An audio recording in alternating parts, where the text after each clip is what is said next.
Oh, glory to God, glory to God. Ukiona dalili hizi, jua biashara yako imelogwa. Tena imelogwa vibaya na wachawi na wataalamu wa nguvu za giza.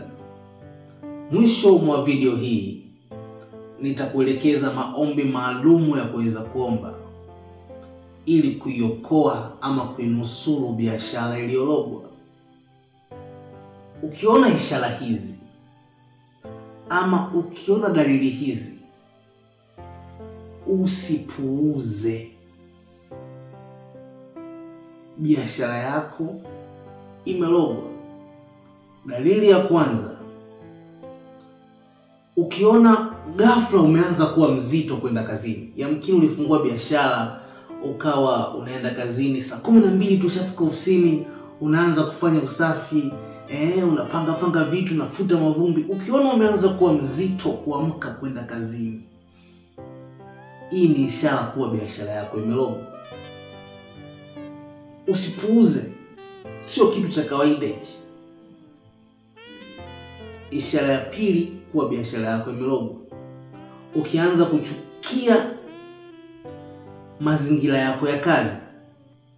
Kuna mtu utakuta ulipofungua biashara ulikuwa unapenda sana, ulikuwa unaifanyia decoration vizuri, unaipenda kazi yako, unaiposti muda wote, lakini ghafla ukifika tu ofisini unakuwa uncomfortable, yani upendi kukaa eneo lako la kazi. My friend, usipate tabu kujiuliza mara mbili. Ni dalili tosha biashara yako imelogwa. Na mwisho wa video hii nitakupa solution ya kuweza kufanya. Nitakupa vifungu vya mistari Biblia ya kuweza kufanya. Vile vile ukiweza kuona hasara za mfululizo, yani yamkini ulipata hasara wiki iliyopita na wiki hii unapata tena, yani hasara zinaongozana, umetumiwa pepo la kufilisika. My friend, usichukulie kawaida, maana dalili ya mvua ni mawingu na dalili ya kufilisika na biashara kufa ni hizi ninazokuambia.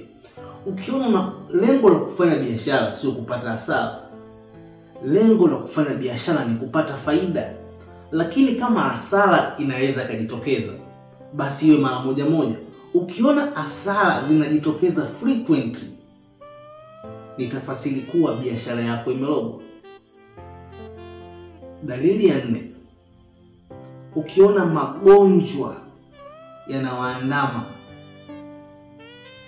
Magonjwa yanawaandama, aidha wewe kiongozi wa biashara ama wafanyakazi wa hiyo biashara wanashindwa kwenda kazini kila siku kwa sababu magonjwa, wanafungwa kwenye jela ya magonjwa ili washindwe kufanya kazi.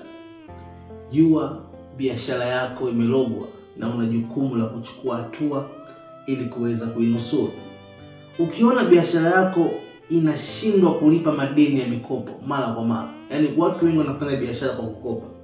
Ukiona biashara yako miaka yote unakopa mpaka unauza vitu vya ndani kulipa madeni ya kwenye biashara. Kwenye business yoyote tulifundishwa kama business ni separate entity. Ukiona unakopea biashara na unashindwa kulipa deni, jua kabisa hiyo biashara imelogwa. Na usichukulie kawaida, my friend. Usichukulie kitu cha kawaida. Vile vile ukiona wateja wanaanza kuhama pasipo na sababu yoyote ya msingi, unaweza ukapunguza mpaka bei. Tena jirani yako anauza bei kubwa, lakini wateja wanatoka hapa wanaenda kwake kama hawakuoni. Akati mara ya kwanza walikuwa wanakuja hadi kwako, wanapiga na story, wanapiga na picha. Ghafla tu wateja hawakutaki tena, wanakuona kama umenuka. My friend, biashara yako imelogwa. Na usichukulie kama ni upepo wa kawaida. Utakuta mtu alifungua biashara anakuambia, kipindi nafungua hii biashara nilikuwa nauza kweli, ghafla tu nimeacha kuuza, mauzo yamepungua, au upepo umeumba nchi nzima. upepo haujayumba nchi nzima, ni kwako tu. Ukiona vitu vinaharibika ovyo, hii ni ishara ya 7 ambayo ni ishara ya mwisho. Ukiona vitu vinaharibika ovyo, yani yamkini unauza television TV ambayo unauza kwenye duka lako. Siku ya kwanza umeangusha TV 6. Siku ya pili umevunja TV 3, au wewe labda unauza vioo. Kila mkiingiza vioo ndani unavunja. Jua kabisa biashara yako imelogwa na kuna lipepo linalopelekea hizo hasara, kufanya damage of properties. Sasa kama umepitia changamoto hizi, inatakiwa uombe maombi haya. Lakini kwanza, kama bado hujasubscribe ama kutufollow kwenye channel zetu za TikTok, YouTube, Facebook, Instagram, andika neno Rev Yaziel kisha subscribe na utufollow. Utatumia Isaya 53 mstari wa 5. Nitakuwekea hapo uweze kuiona. Na hiyo ina base kwenye kwa kupigwa kwake sisi tulipona. Ina maana biashara yako imelogwa, ikaanza kuangamia, ikaanza kufa. Kwa kupigwa kwa Yesu hata biashara yako imepona. Nitakuwekea mstari huu na nitakufafanulia kwa kina zaidi ili uweze kuelewa. Usipuuze. Bwana Yesu apewe sifa sana. Kama unahisi biashara yako imelogwa na dalili zote nilizozisema zimewahi kutokea kwenye biashara yako, ama zimetokea baadhi tu, ni ishara kwa biashara yako imelogwa, ungana nami kuomba maombi haya ili uchawi huo usiwe na nguvu tena. Kwanza utafunga siku 3 ukiwa unaitakasa biashara yako. Mungu airehemu kama kuna kosa ulifanya, Mungu akusamehe. Kisha utadai haki ya uponyaji kupitia Isaya 53 mstari wa 5.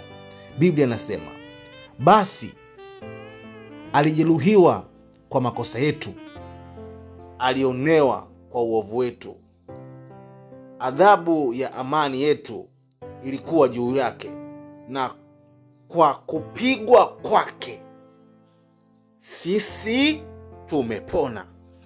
Ni maandiko matakatifu, usipuuze. Utatumia mstari huu katika siku 3 za mfungo.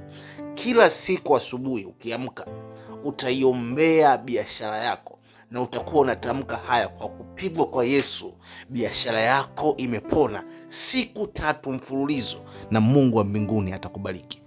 Naitwa Rev Yaziel, mtumishi wa Mungu na mpako mafuta wa Bwana, ambaye Mungu ananitumia kwa viwango vya juu. Usiache kusubscribe, usiache kushare ujumbe huu kwa marafiki zako, usiache kulike, na Mungu atakubariki zaidi.